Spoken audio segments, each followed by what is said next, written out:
All right, so we're going to talk about some vocabulary today that we need to get familiar with, and I'll give you some examples of what the test questions will look like as well. So give me some examples of real numbers that you know. 1 is a real number. 4, 3, 2. Okay, let's have some variety here. 85.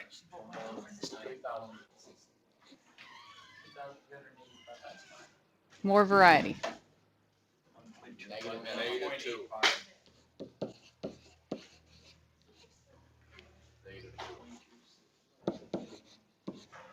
174. More variety. 1 more. Whoa. 1/4. 174.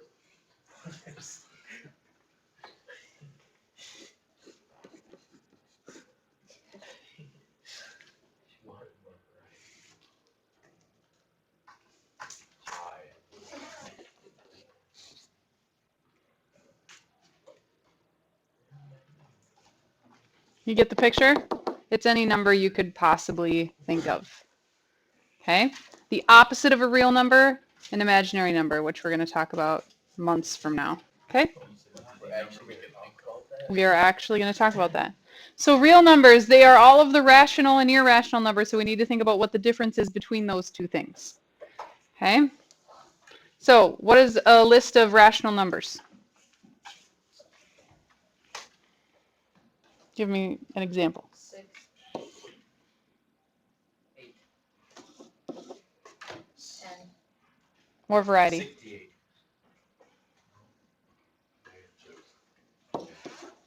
Negative 68.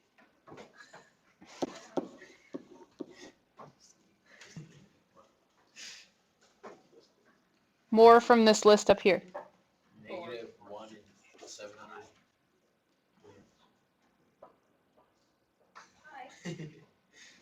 Pi goes here. Oh,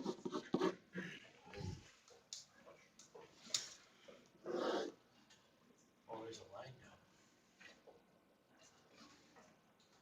Oh, that's Where would 1.85 go? rational. What's that? I want to be rational. Right. Mhm. 1.85 is rational. Okay? Here's the difference. One of the differences. These all can be written as a fraction. So how could you write 6 as a fraction? 6/1. 6 over 1. What would 1.85 be? 1.85 was 1 and 85 hundredths. Okay, which would simplify, yes. Okay, but all of these numbers here can be written in fraction form. Everything on the irrational side cannot do that. One other one I want to bring up is if you have a repeating decimal, so it has a pattern, so 7.242424, and it keeps repeating like that. Okay, that can be written as a fraction. I'm not going to go through that process. That's not part of this section. But just know that if there's a pattern, it's on the rational side. So anything that does not, so decimals go forever without a pattern. So pi is an example of that. Okay, 3.14159 and all the other numbers. Another example, square root of 10. What could we put over here that would be similar to that but be on the left side? The square root of 9 would be over here. Okay, because you can take the square root of 9 to be just 3 and then it stops. Okay, square root of 10 has a repeating decimal that doesn't have a pattern. So I guess it's not repeating, it just has a decimal that goes forever. Questions on the difference there? All right. 3 more vocabulary words that we need to know. Now I've given you an example, a list of each of these. We just need to describe them. So integers would be this list right here. It goes forever in both directions. Whole numbers start at 0 and go up. Natural numbers look like this. So how could we describe each of these groups of numbers? Yes? Integers you could describe as going both ways forever. Okay. So goes positive and negative. forever. The next one, what does it completely get rid of? So no negative numbers.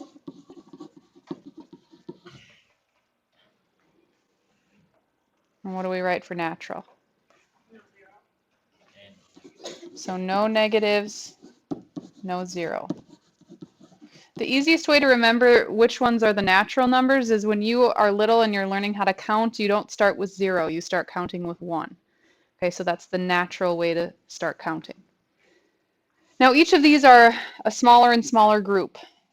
So on the next page we're going to be placing them on a Venn diagram of where they are in relation to one another. So right here, these are the 5 we've talked about. The real numbers are the entire rectangle. Okay, that's all the numbers that we could possibly think of. We just need to place these in the correct spot. What do you think would be over here all by itself out of those 5 categories at the bottom? Yeah, these are all alone by themselves. There's no smaller categories within them. Okay, so irrational goes over there on the right. So you're going to write that there. Now, out of these 4 that are left, which one is the biggest group of numbers? Integers.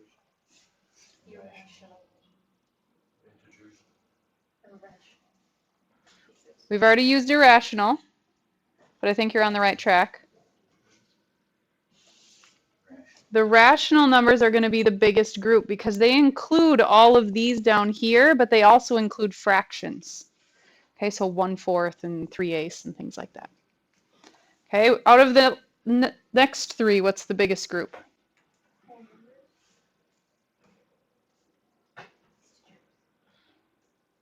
Which one? For sure. Yep. Yes, integers is the biggest one because it includes negatives and positives. The next smallest group? Whole numbers. And the smallest group, because it doesn't include 0, are the natural numbers. Now, you're going to notice that there's a capital letter attached to each one of these.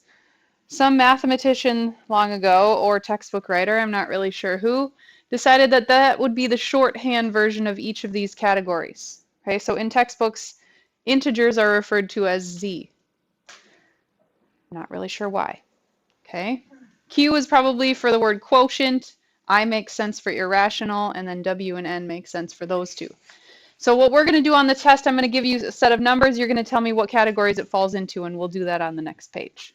Questions here? You don't have to memorize what letter goes with each group. I'll give that to you on the test. Let's answer these 3 questions first, though. So if I told you that a number is in the set of rational numbers, so on that graph, it's on the left-hand side, it is a rational number. Is it a real number? Yes. If I told you that a number is on the rational numbers side, is it an integer?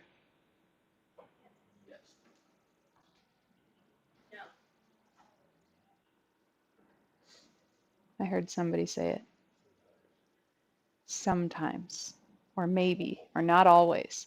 Okay? If I tell you that I have a rational number in my head, is it for sure going to be an integer? No, it could be 2/5. Okay, that's on the rational side. So this is sometimes. If I told you I have a number on the rational numbers, is it irrational? No, it can't be. All right. So in your notes, it may have different directions. I changed them earlier today, so you can switch it over to this, because this is what I'm going to ask you to do on the test.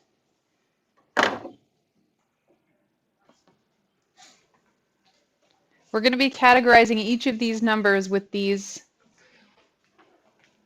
letters. Okay, so this one is talking about whether it's real or not. What was Q? This was rational. Irrational. Integer. Whole. And natural. So So this is exactly the same type of question I'm going to ask you next week. So looking at the first one, square root of 3, we want to drop it into as many categories as possible out of those letters. So let's start with R. Is it a real number? Okay, so that's a real number. Is it rational? Can you write it as a fraction?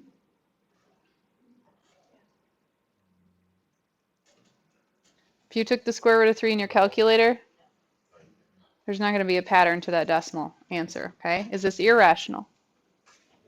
Okay, now remember, irrational was alone by itself on the right-hand side of that graph, so there's no other categories within it, so we can stop as soon as we know that it's irrational. Okay, there's no more categories that it'll fall into. What about 4? Is it real? Is it rational? Is it irrational? It can't be if it's rational.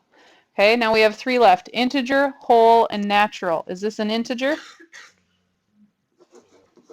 Is it a whole number?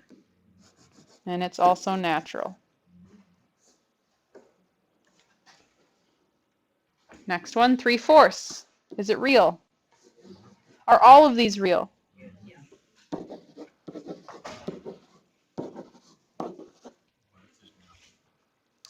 Okay, so moving on, is it rational? Yes. So it can't be irrational. Is it an integer? What are integers?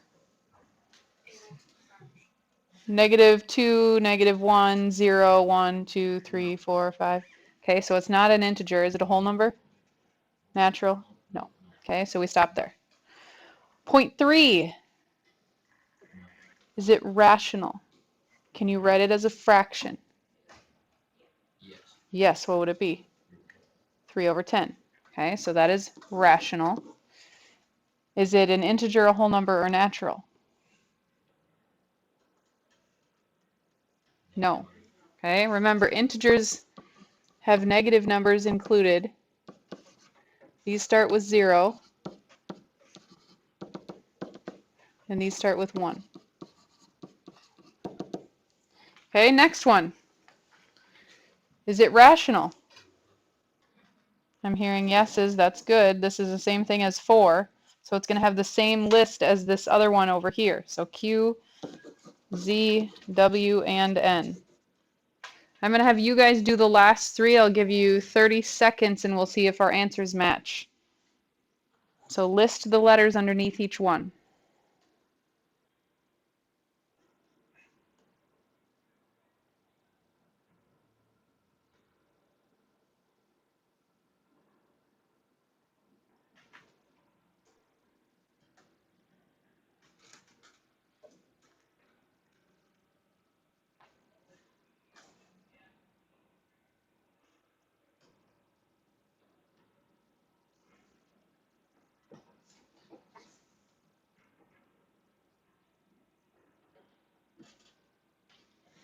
Okay, hopefully you have a head start on me.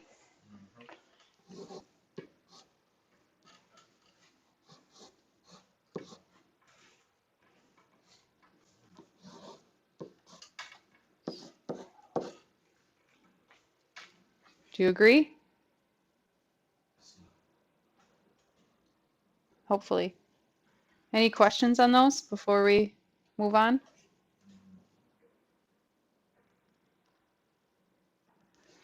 Okay, so again, you don't have to memorize which word goes with what letter. I'll give you those on the test, but you do have to do what we just did right here. I'll give you a number, you tell me what categories they go into. All right, also on the test, I'm going to ask you which property I'm showing you. So I'm going to give you an example. You have to give me one of these words right here.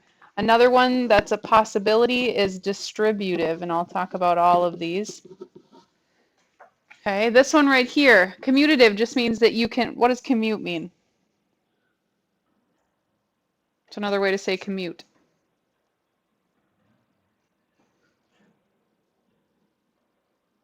I have a 30-minute commute to get here. Travel, move. Okay, so addition and multiplication have a commutative property where it doesn't matter. You can move the numbers around and it's not going to change the answer. That's what commutative property is. Associative property. What's another word you think of with associative or associate? Together, okay? Who you link together, who you hang out with. Okay, so looking at here, the parentheses are telling you what needs to hang out first. It does not matter with addition and multiplication, which one you do first, you will get the same answer. That's the associative property. Identity property. This, with addition, the identity is 0. With multiplication, it's 1. It doesn't change the number when you add 0 or you multiply by 1. The inverse is what do you have to do to get that identity value? Well, if you have addition and you have 3, you have to add the opposite of that, so 3 plus negative 3. With multiplication, you multiply by the reciprocal. There's actually going to be numbers in here on the test, and we'll go through examples. There's homework problems as well, so that you'll kind of get a feel for what these questions will look like. What would the distributive property look like? What if I had A parenthesis B plus C?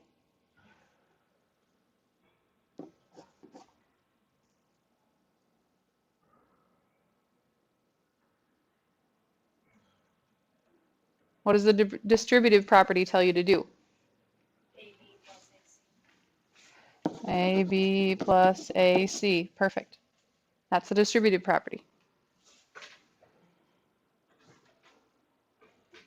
Okay, all review from Algebra 1.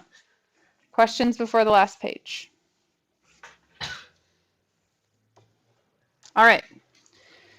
Automatically, you should be looking at this. When I say simplify, you should be thinking what word in your head? Distribute. Okay, there's numbers outside of the parentheses. We need to distribute. And then we'll simplify. So we have what?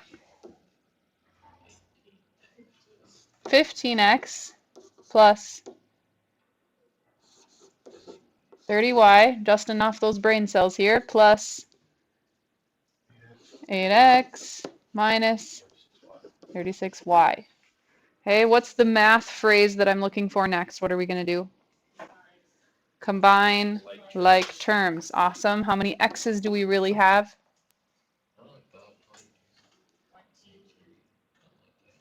23. How many y's? Negative 6y. There's nothing else we can do. We're done. Why do you think I had the last example placed in the notes?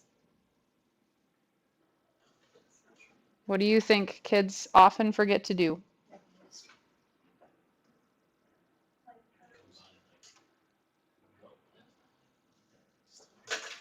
What makes this one a little bit more tricky? The negative signs. Okay, you have to distribute the negatives if they're out there. So we're distributing a negative 5, which means our first two terms are what?